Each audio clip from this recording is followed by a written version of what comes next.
Assalamu alaikum. Today our topic is evolution of the state. The state is the result of growth, a slow and steady evolution extending over a long period of time, but the process of this evolution has not been uniform. It has assumed different forms. The principal forms are as under.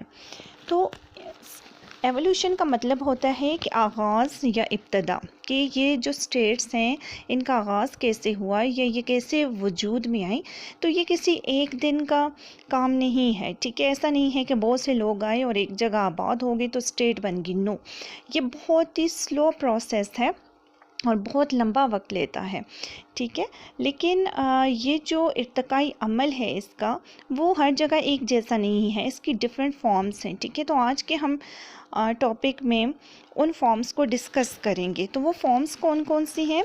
The tribal states, the oriental states, the Greek city states, the Roman empire, the feudal states and the nation state.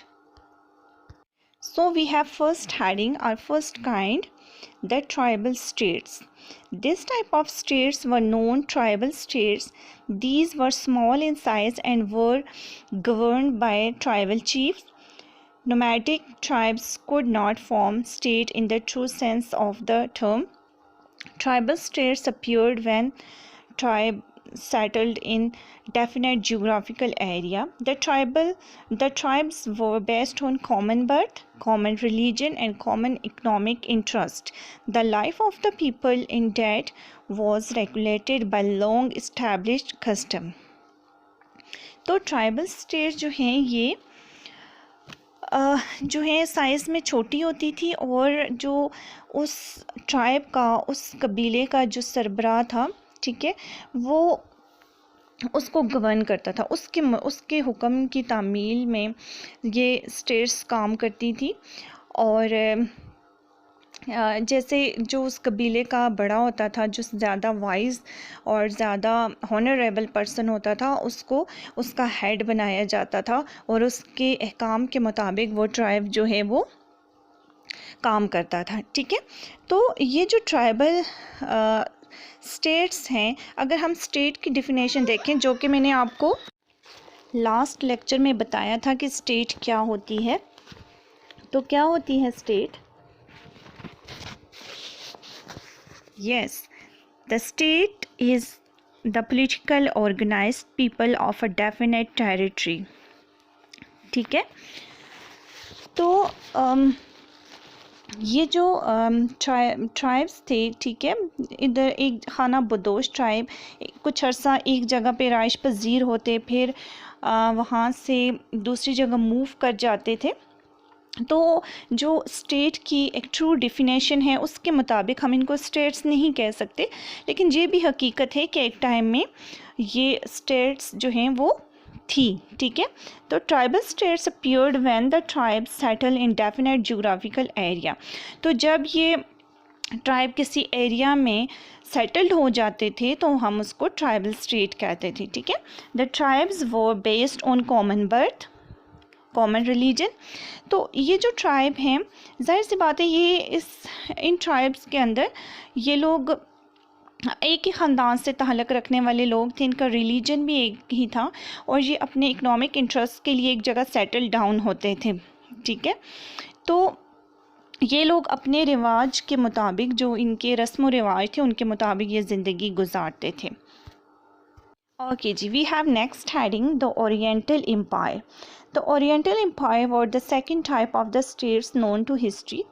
These came into existence in the fertile valleys of Ganges, the Nile, the Euphrates, and the Tigris. These states sprung up as a result of conquest of weaker tribes by the stronger one. The people of these tribes were loosely knit together. The monarch combined political and religious power. No individual liberty was possible. Law was what religion sanctioned and the king permitted. ये जो है ये second type है evolution of state की, ठीक है। तो उस टाइम पे क्या ये स्टेट्स कैसे वजूद में आई थी?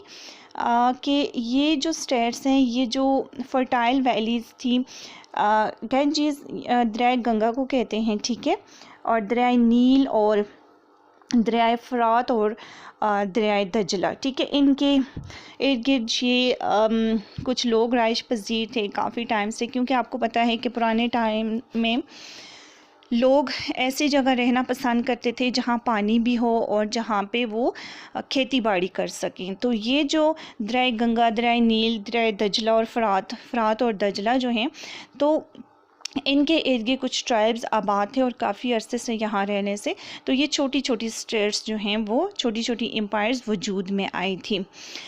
और दूसरा ये है कि यहाँ पे जो पहले से राइश पजीर लोग थे, कुछ जो हमारे हिस्टोरियन उनका ये मानना है कि यहाँ पे जो पहले से राइश पजीर लोग थे उनके ऊपर इन ट्राइब्स में हमला किया और फ़तह हासिल की, क्योंकि ये ट्राइब्स ज़रा स्ट्रॉन्ग थे, ज़्यादा जंगजू थे।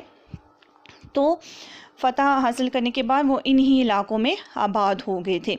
तो यहाँ पे जो इनका पॉलिटिकल सिस्टम था वो मोनार्की था, ठीक है, जो तमाम जितनी भी पावर्स थी वो मोनार्क के पास होती थी, कोई इंडिविजुअल लिबर्टी नहीं थी, और इनके जो कवानीन हैं वो इनके मज़हब के मुताबिक होते थे, और वो कवानीन जो हैं एक तो मज़हब के मजहबी उसूलों के मुताबिक और दूसरा जो है वो किंग की मर्ज़ी से बनाए जाते थे। The next one is the Greek city states. The next stage in the process of evolution of the state was the great city states, the Greek city states, sorry ये ग्रीक है, ठीक है। The Greek city states was true state in the modern sense of the term. Each city was independent and self-sufficient.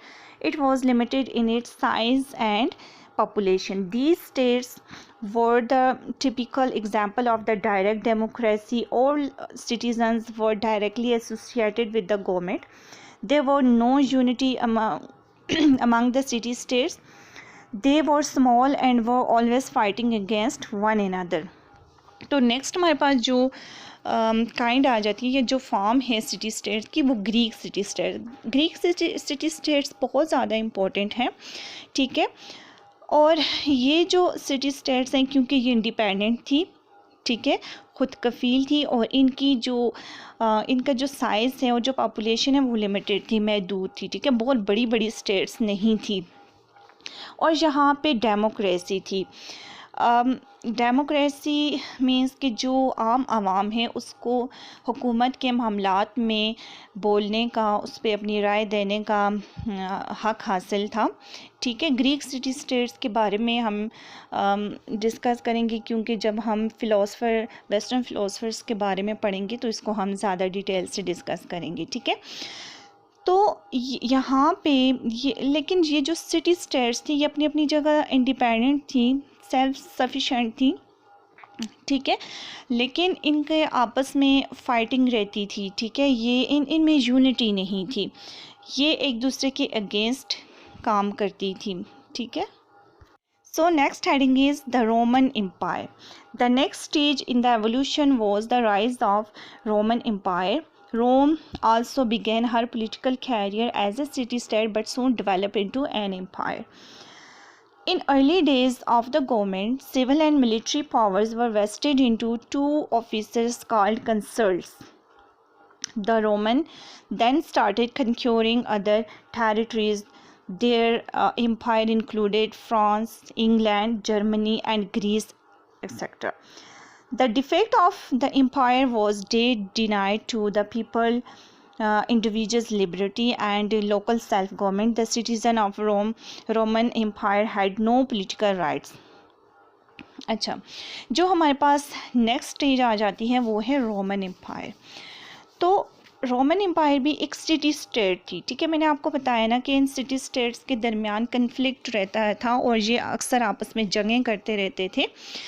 तो Roman empire कैसे वजूद में बहुत सारी सिटी स्टेट्स से मिलकर, ठीक है, कि ये आपस में लड़ते थे और करते करते जो इनका लीडर था उसने काफ़ी बड़े इलाके पे हुकूमत कायम कर ली, और ये जो है इन्होंने फ़तह किया बहुत सारे इलाकों को। कौन कौन सी कंट्रीज़ में?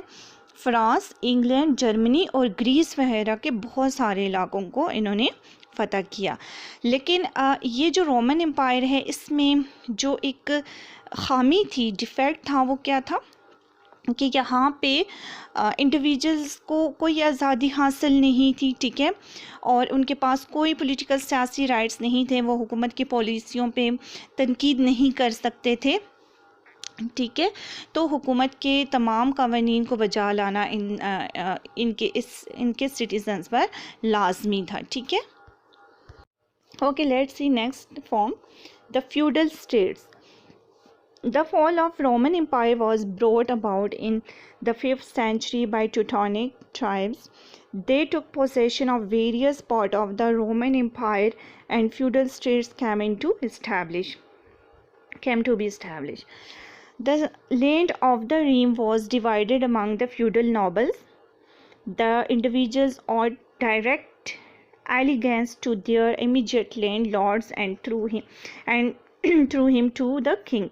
As a matter of fact, feudal states were not states in real sense of the term. There was no common law, no central authority, and no common citizenship. The people had no liberty. अच्छा, जब 5वीं सदी में Roman empire ज़वाल का शिकार हुई, ठीक है, क्योंकि इनके ऊपर जो ट्यूटोनिक ट्राइब्स थे, जर्मन ट्राइब्स थे, इन्होंने इनके ऊपर हमला किया और बहुत सारे इलाके पर उन्होंने कब्ज़ा कर लिया था, ठीक है। तो उसके बाद जो फ्यूडल स्टेट्स हैं वो वजूद में आई थी। अच्छा, उस टाइम पे जो लैंडलॉर्ड थे, जो बड़े बड़े जागीरदार थे, जिनके पास काफ़ी ज़्यादा एरिया था, जो बाकी लोगों से स्ट्रॉन्ग थी, क्योंकि जब आपकी जो सेंट्रल अथॉरिटी है वो ख़त्म हो जाए, ठीक है, या वो कमज़ोर पड़ जाए, तो जो लैंडलॉर्ड्स होते हैं वो बाकी इलाकों पे चूँकि उनका पहले से ही कब्ज़ा होता है, लेकिन जब हुकूमत के कंट्रोल से वो निकल जाते हैं तो वो अपनी एक स्टेट बना लेते हैं। तो वहाँ पे उनके ऊपर जब चेक एंड बैलेंस नहीं रहता तो वो अपनी मर्ज़ी के मुताबिक वहाँ हुकूमत करते हैं। तो यहाँ पे भी ऐसे ही हुआ था कि जो बाकी इलाके रह गए थे वहाँ पे के जो फ्यूडल्स थे, ठीक है, जो नोबल्स थे, वहाँ के जो लैंडलॉर्ड थे, उनके दरमियान वो इलाका जो है वो डिवाइड हो गया और जो उनके इलाके के अंदर जो लोग थे वो डायरेक्ट उनकी इताअत में चले गए, ठीक है। तो ये जो है ये जो स्टेट्स हैं, हम इनको भी रियल सेंस में स्टेट नहीं कह सकते, क्योंकि छोटे छोटे इलाकों में कुछ कुछ लोगों ने अपनी हुकूमत कायम की हुई थी और यहाँ पे कोई सेंट्रल अथॉरिटी नहीं थी।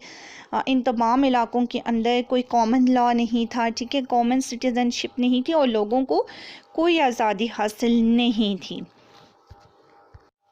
We have next form, the nation state. The feudal states was only a temporary phase. Many factors contributed to its decline and a new type of state based on bonds of nationality came to be established. जब feudal states ख़त्म हो गई, ज़ाहिर सी बात है वो आर्जी सी थी, वहाँ पे कोई कॉमन अथॉरिटी नहीं थी जो उनको कंबाइन करके रख सकती।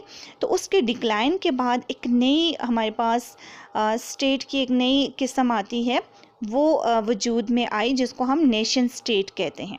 A nation state with a distinct and separate territory of its own gave rise to the modern theories of sovereignty and equality of the state.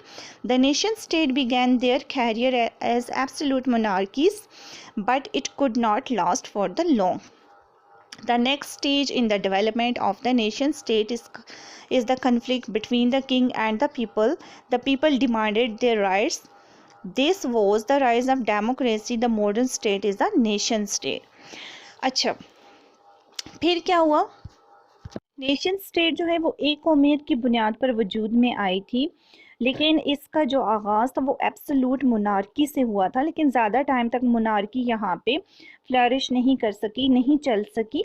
तो नेक्स्ट स्टेज जो था नेशन स्टेट में, जो इसको जो डेवलप हुआ उसमें कन्फ्लिक्ट आया लोगों के और किंग के दरमियान। लोग जो हैं वो अपने राइट्स के लिए उन्होंने आवाज़ उठाई और इस तरह से मोनार्की से जो है वो डेमोक्रेसी बन गई, ठीक है। तो डेमोक्रेसी जब यहाँ पे वजूद में आई, लोगों को उनके पॉलिटिकल राइट्स मिले, तो आजकल की जो हम स्टेट्स को देखते हैं जी, ये जो मॉडर्न स्टेट्स हैं ये नेशन स्टेट की ही एक किस्म है। Okay guys, Please like and subscribe.